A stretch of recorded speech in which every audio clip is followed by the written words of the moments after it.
सभी को नमस्कार। आज प्रारंभ करते हैं गीता का द्वितीय अध्याय सांख्य योग। भगवान श्री कृष्ण अर्जुन की बातों को बड़े धैर्य से सुन रहे थे। सोच रहे होंगे कि इस वीर पुरुष को कौन सी बीमारी ने घेर लिया है। गांडीवधारी अर्जुन रथ में आंसू बहाता पड़ा है। भगवान ने कहा कि तुम्हें यह क्या हो गया है, उठो युद्ध करो। तुम्हारे जैसे वीर पुरुष की कायरता पर तो बड़ी हंसी होगी। युद्ध से भागना तो नरक का द्वार है। तुम्हारी बुद्धि का विवेक कहाँ खो गया है। एक पढ़े लिखे वीर पुरुष को बुद्धिहीन कायर कहने से तीखी प्रतिक्रिया होगी और वह उठ बैठेगा। परंतु अर्जुन की बीमारी तो कुछ अधिक ही गंभीर थी। पढ़ा लिखा व्यक्ति यदि कोई गलत निर्णय ले लेता है और उसकी भूल उसे बताई जाती है तो वह अपनी बात को सही सिद्ध करने के लिए तमाम तर्क देने लगता है। साक्षात परमेश्वर को अर्जुन ने बहुत से तर्क देने शुरू कर दिए, पर युद्ध के लिए उठा नहीं। कहने लगा कि मेरे बाण परम स्नेही पितामह का खून कैसे बहावें, देवता जैसे द्रोणाचार्य की मैं हत्या कैसे करूं, अपने परिवार के लोगों की हत्या करके उस राज्य का सुख कैसे प्राप्त कर सकूंगा। अपनी समझ में वह भगवान श्री कृष्ण को यह बता रहा है कि मैं तो उच्च कोटि के आदर्श धर्म का पालन कर रहा हूँ। अपनी बुद्धि पर अज्ञान का पर्दा पड़ जाने पर हम भी भ्रमित होकर अधर्म को ही धर्म मानने लगते हैं। अर्जुन ने तो पहले अध्याय में भगवान से यह भी कह डाला था कि युद्ध से भागकर मैं भीख मांगकर जीना उचित धर्म मानता हूँ। उधर रामचरितमानस में एक दूसरा वीर क्षत्रिय भी भीख मांग बैठता है, पर उसकी धर्म की कल्पना कितनी विपरीत है। श्री भरत जी भगवान राम से मिलने की आतुरता लिए गंगा माता के तट पर पहुंचते हैं तो कुछ मांगने की इच्छा रखती है। भरत जैसे तपस्वी श्रेष्ठ तो सबसे ऊंची वस्तु ही मांग सकते हैं, तो जन्म जन्म रति राम पद अर्थात वे भगवान राम के चरणों की जन्म जन्मांतर की भक्ति ही मांग बैठे। परंतु मन में विचार क्या उठता है कि मांगहु भीख त्याज निज धर्मो, अर्थात अपने क्षत्रिय धर्म को छोड़कर भीख मांग रहा हूँ। अर्जुन तो पूरी तरह अज्ञान से ग्रस्त हैं, साथ ही शोक और भय से व्याकुल हैं। युद्ध नहीं कर सकता हूँ, यह बात उसके मन में जम सी गई है। परंतु भारतीय सांस्कृतिक का संस्कार पूरी तरह से नष्ट नहीं हुआ, यही उसके लिए सहायक हुआ। भ्रम शोक भय के रहते हुए भी बस एक बात उससे बन ही गई। भगवान की ओर कातर दृष्टि डालकर कह बैठा कि लगता है मेरी बुद्धि कायरता से ढक गई है। मुझे अपने धर्म का ज्ञान नहीं रह गया है। मैं आपकी शरण में एक शिष्य की तरह समर्पण कर रहा हूँ। आप मुझे स्पष्ट रूप से बताएं कि मैं क्या करूं, मेरे कल्याण का रास्ता क्या है। यह है गीता के उपदेश का बीज। इसी भाव के आ जाने पर हम सब अपने अज्ञान तथा उससे पैदा होने वाले भ्रम शोक तथा भय से छूट जाते हैं। सबसे महत्व की बात तो यह है कि अर्जुन ने पहले अपने युद्ध ना करने के निर्णय को सही ठहराने हेतु बड़े मार्मिक तर्क दिए, पर अचानक उसे विचार आया होगा कि यह तर्क मैं किसको दे रहा हूँ, साक्षात परमात्मा श्री कृष्ण को। और इतने तर्कों में किसी भी एक पर इन्होंने संकेत नहीं दिया कि वह सही है। कहीं मैं भूल तो नहीं कर रहा हूँ। बस जब कभी हम अपनी ही मान्यताओं पर अपनी दृष्टि डालकर उनकी सही गलत होने पर विचार करने को तैयार हो जाते हैं, तब हमें सही ज्ञान मिल सकता है। अर्जुन इतना कहकर चुप हो गया। अब भगवान को बोलने का अवसर मिला। भगवान के मुखमंडल से ऐसा लग रहा था जैसे वह प्रसन्नता से मुस्कुरा रहे हों। प्रसन्नता यही होगी कि गोली से तो इसका रोग दूर हुआ ही नहीं, पर यह समर्पण का भाव बता रहा है कि रोग ठीक हो सकता है। अब भगवान उपदेश देते हैं। भगवान ने कहा कि तुम बातें तो जानकार ज्ञानी पंडितों जैसे करते हो, परंतु तुम शोकग्रस्त भी हो, और जानकार तो कभी शोक करता ही नहीं। शोक का समय आने पर तो ज्ञानी विचार करके देखने लगता है कि मैं क्या करूं, कोई बीमार हो जाता है तो ज्ञानी व्यक्ति की बुद्धि कहती है डॉक्टर को लाओ, शोक मत करो। पैसा चला जाता है तो बुद्धि कहती है कि फिर से कमाने का प्रयास करो, शोक मत करो। कोई मर जाता है तो बुद्धि बताती है कि यदि स्वर्ग गया है तो शोक का कोई सवाल नहीं उठता। नरक गया है तो नरक तो एक धुलाई करने वाली मशीन है, पाप धो देगी तो व्यक्ति या तो स्वर्ग चला जाएगा या पुनः जन्म ले लेगा। शोक मत करो। और कभी कभी तो लोग किसी जीवित आदमी के लिए ही शोक करने लगते हैं।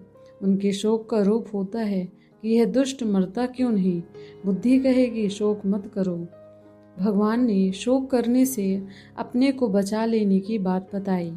हमने देखा कि पहले अज्ञान होता है, फिर भ्रम उत्पन्न होता है और तब कहीं शोक और भय आते हैं। अतः भगवान अज्ञान को ही दूर करने के लिए अर्जुन को बताते हैं कि ये भीष्म पितामह, गुरु द्रोण और तुम्हारे परिवार के लोग शरीर नहीं हैं। शरीर को जीवन देने वाली आत्मा है। यह तो शरीर है जो पैदा होता है और यही बालक से युवा, फिर सयाना होकर बूढ़ा होता है और अंततः मर जाता है। आत्मा शरीर को वैसे ही पहने रहती है जैसे हम वस्त्र पहने रहते हैं। कपड़ा पुराना होकर फटने लगता है तो फेंक देते हैं, वैसे ही आत्मा शरीर को बुढ़ापा, बीमारी या चोट लगने पर छोड़ देती है, उतार देती है। आत्मा तो सब दिन रही है, सब दिन रहेगी, ना उसका जन्म होता है ना वह मर सकती है। अतः यह सामने खड़े लोग भी सब दिन रहे हैं तथा रहेंगे। जब कोई व्यक्ति यह नहीं जानता तब वह शरीर को ही अपना स्वरूप मान बैठता है। यही अज्ञान है, इसी से भ्रम पैदा होता है। तब शोक तथा भय आ जाते हैं। तभी वह गर्मी सर्दी से दुखी होता रहता है। उसके जीवन में सुख दुख, हानि लाभ, जीवन मरण की समस्याएं आती रहती हैं। यही शोक और भय है। यह इस भ्रम से उत्पन्न होता है कि मैं शरीर हूँ जिसका जन्म मरण होगा, और यह भ्रम इस कारण आया कि हमें इसका अज्ञान हो गया कि मैं आत्मा हूँ जो सब दिन रहने वाला है और जिसका जन्म मरण नहीं होता। भगवान कहते हैं कि अर्जुन उठो, अब तो युद्ध करो। तुम तो क्षत्रिय हो। समाज के हित की रक्षा के लिए तुम्हें बचपन से युद्ध करने की शिक्षा दी गई है। क्षत्रिय तो युद्ध का स्वागत करता है, क्योंकि समाज के हित रक्षा में युद्ध करते हुए यदि वह मर जाता है तो उसे मोक्ष प्राप्त हो जाता है, और यदि जीत जाता है तो राजा बन जाता है। जो क्षत्रिय युद्ध से भागता है उसकी तो बहुत बदनामी होती है।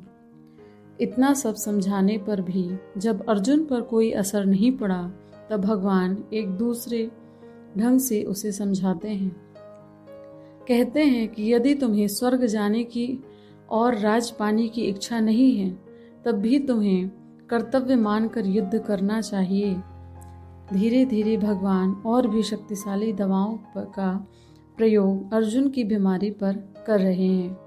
पहले ललकारा, फिर कायर कहा, फिर सोचा कि आत्मज्ञान देकर अज्ञान, भ्रम, शोक, मोह दूर कर दें। उससे भी लाभ नहीं दिखा तो अब कर्तव्य की बात करने जा रहे हैं। गंवार व्यक्ति ललकारने से उठ खड़ा हो जाता है, किंतु अर्जुन गंवार तो था नहीं, धर्म का तर्क देकर बैठा था। पर आत्मज्ञान का भी प्रभाव उस पर इसलिए नहीं पड़ा क्योंकि आत्मज्ञान को समझने के लिए बहुत पैनी तेज बुद्धि चाहिए।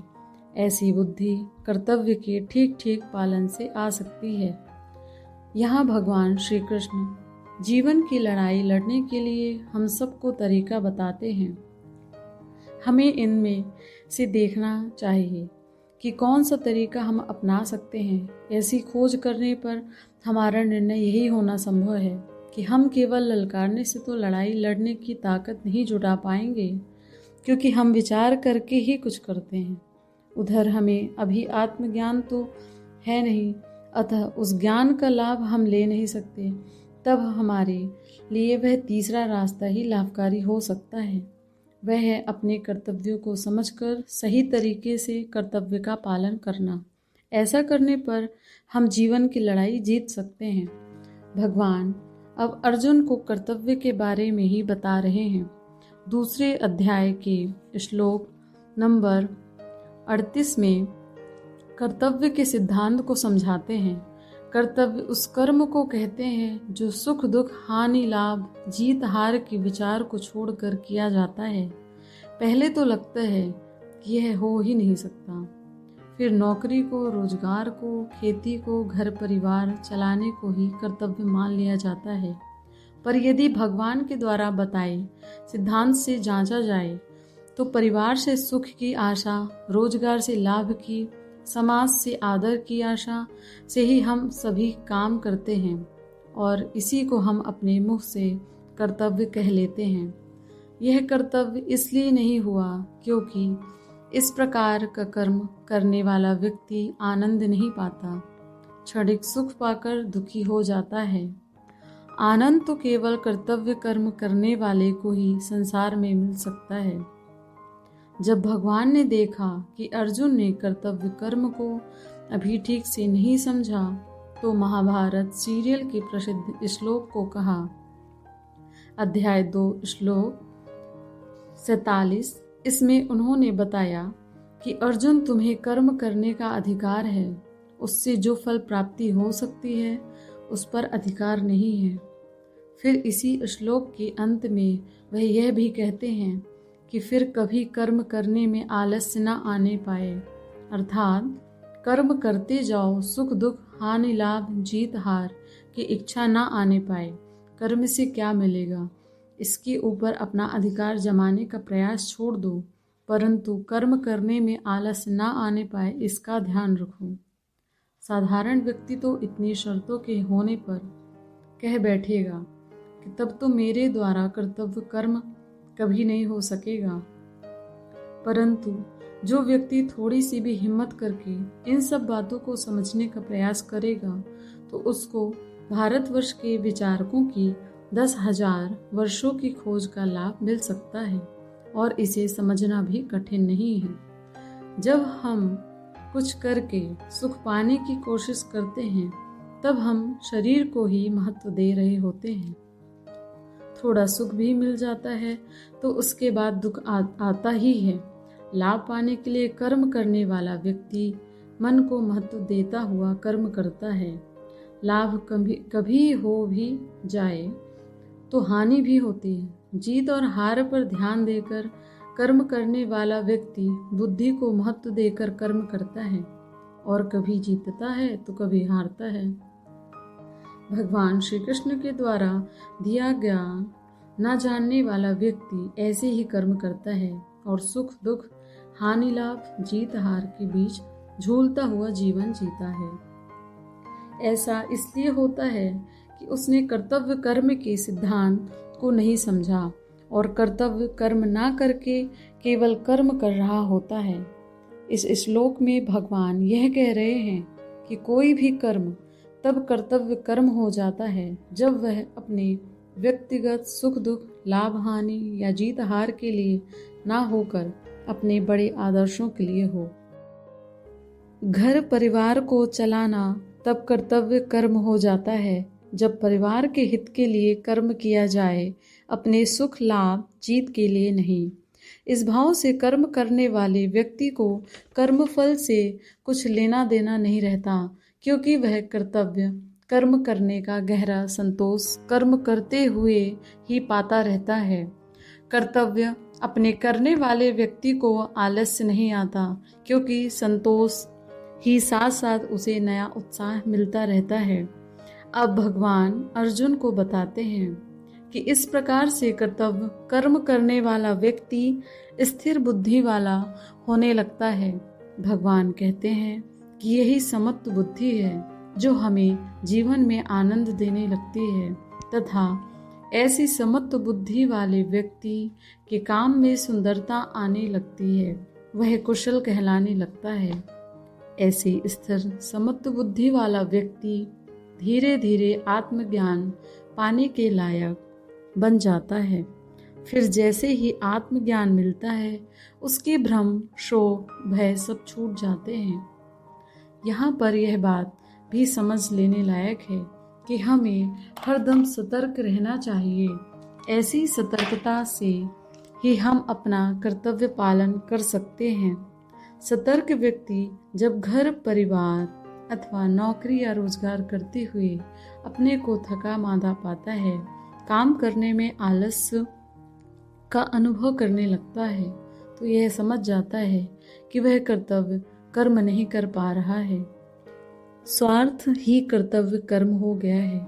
फिर अपने को संभाल कर परिवार को मालिक मानकर सेवा का प्रयास करने लगता है। नौकरी वाला अपने मालिक या संगठन की सेवा और लगन से करने की कोशिश करता है। भगवान श्री कृष्ण की यह कर्तव्य पालन करने से बुद्धिमान बनने की बात सुनकर अर्जुन के मन में एक प्रश्न उठ खड़ा हुआ। अर्जुन को लगा, और हमें और आपको भी लग सकता है, कि क्या कोई ऐसा व्यक्ति भी हुआ है जिसने इस प्रकार से कर्तव्य पालन करते हुए बुद्धि की ताकत बढ़ा ली हो, उस बुद्धि के बल से आत्मज्ञान पा गया हो, परंतु वह इस शंका को घुमा फिरा कर भगवान से पूछता है कि ऐसी महत्वपूर्ण तथा स्थिर बुद्धि वाला व्यक्ति सबके बीच में कैसे उठता बैठता है, कैसे बोलता है, चलता फिरता कैसे है। अर्जुन जानना चाहता है कि ऐसे व्यक्ति के बाहरी लक्षण क्या हैं। भगवान अब अर्जुन को स्थिर बुद्धि स्थित प्रज्ञ पुरुष के लक्षण बताते हैं। भगवान हम सबके लिए एक आदर्श, एक मापदंड नापने का औजार देते हैं ताकि हम वैसा ही बनने की कोशिश करें। भगवान कहते हैं कि ऐसे व्यक्ति के मन में अपने स्वार्थ की किसी प्रकार की इच्छा नहीं रहती, वह अपने आप में ही संतुष्ट बना रहता है, अर्थात वह अपने शरीर, मन, बुद्धि या अहंकार के लिए अब प्रयास नहीं करता, बल्कि अपने परिवार या समाज या राष्ट्र की सेवा करता है तथा उसे उन लोगों से बहुत अधिक आनंद और संतोष मिलता रहता है जो यह मानकर जीते हैं कि कर्म अपने सुख के लिए करना चाहिए। इस जीवन को कायम रखने वाली आवश्यकताएं तो होती ही हैं, पर जब वह परिवार, समाज व राष्ट्र का सेवक बन जाता है तो उसकी ऐसी आवश्यकताओं को पूरा करने की जिम्मेदारी वही परिवार व समाज खुशी खुशी निभाने लगते हैं। भगवान यह बता रहे हैं कि ऐसा व्यक्ति किसी प्रकार के भोग की इच्छा नहीं रखता। अपना दुख दूर करने के लिए उसे किसी वस्तु को पाने की जरूरत नहीं होती, क्योंकि कर्तव्य को सही ढंग के पालन से उसे अंदर से ही आनंद और संतोष प्राप्त होता रहता है। ऐसे व्यक्ति के जीवन में भी दुख और सुख की घड़ियां आती रहती हैं। जब दुख आता है तब वह बेचैन नहीं हो जाता, क्योंकि उसे मालूम है कि आनंद तो भीतर से मिला करता है। अतः उस दुख को वह धैर्य रख कर काट लेता है। सुख आने पर वह उसे पकड़ कर रखने की कोशिश नहीं करता, क्योंकि वह जानता है कि यह टिकाऊ नहीं होता, आने पर जाने वाला ही है। इसी जानकारी के कारण वह न किसी वस्तु, व्यक्ति या परिस्थिति से अपने को अलग करने की कोशिश करता है और न ही इनको पकड़ने के लिए भाग दौड़ करता है। इसी ज्ञान के कारण उसे क्रोध भी नहीं आता। क्रोध तो तब आता है जब हम कुछ बाहर से पाना चाहते हैं किंतु उसमें कोई अड़चन आ जाती है। ऐसा व्यक्ति तो कर्तव्य पालन के आनंद में ही मगन रहता है। बाहर की इच्छा अच्छी बुरी परिस्थितियों से प्रभावित नहीं होता। कोई उसकी बुराई करे तो चिढ़ता नहीं और तारीफ करे तो फूल भी नहीं उठता। यह उसके लिए सरल हो जाता है, क्योंकि उसकी बुद्धि कर्तव्य पालन से शक्तिशाली हो जाती है और ऐसी बुद्धि द्वारा मन तथा इंद्रियों के ऊपर नियंत्रण किया जा सकता है। कछुए के अंगों की तरह उसकी बुद्धि के कहने पर इंद्रियां बाहर की वस्तुओं से हटाकर अंदर समेटी जा सकती हैं। डॉक्टर कह दे कि डायबिटीज है, चीनी छोड़ दो, तो ऐसे व्यक्ति की जीभ चीनी की मांग नहीं करती। वे लोग जिन्होंने कर्तव्य पालन के आनंद को नहीं पाया है, इस बात को नहीं जानते। उनके बारे में भगवान कहते हैं कि वे हरदम किसी वस्तु, व्यक्ति या परिस्थिति को पाने के बारे में सोचते रहते हैं। सोचते सोचते लगने लगता है कि इसके ना मिलने पर तो जीवन बेकार है। फिर कोई अड़चन आ जाती है, आ गई तो क्रोध से पागल हो उठते हैं। क्रोध आने पर अच्छे बुरे का ज्ञान मिट जाता है और बुद्धि काम करना बंद कर देती है। मनुष्य से वह पशु जैसे हो जाते हैं। वही कर्तव्य पालन से पुष्ट बुद्धि वाला व्यक्ति सभी सांसारिक वस्तुओं के बीच रहता हुआ भी अपनी बुद्धि से मन तथा इंद्रियों के ऊपर नियंत्रण कर एक विचित्र शांति का अनुभव करता हुआ जीता है। उसके दुख मिटते जाते हैं, प्रसन्नता बनी रहती है।